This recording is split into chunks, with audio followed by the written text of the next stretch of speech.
Mode Zimbabwe kusukudya rinopisa Youth League yapindira zvekare nhasi iri kujamuka pamusoro pema audio akabuda Chivhayo Chivhayo parikutaura kuti the Youth League is noted with serious concern the malicious, unfounded and scandalous utterances by Mr.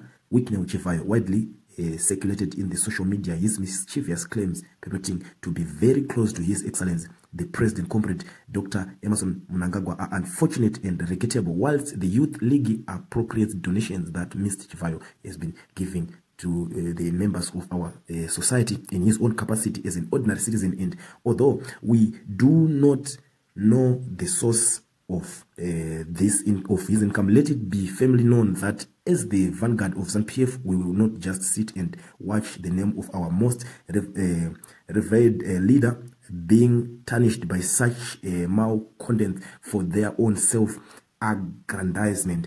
Our president has an open door policy which must never be abused. We have realized that Mr. Chivhayo has abused his access to the leadership. Let it be known by whoever concerned that our tried and tested leader is a statesman of the highest caliber integrity.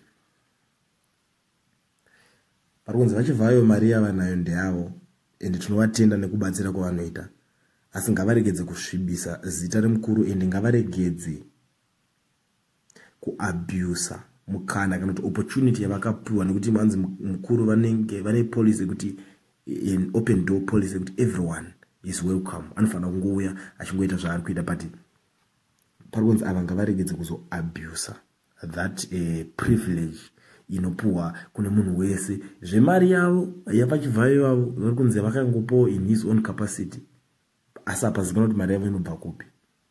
Ndo mashoko ari kubva ku-Youth League yeZANU-PF. Ameno kuti inomo muri Zimbabwe muri kuionawo sei commentary.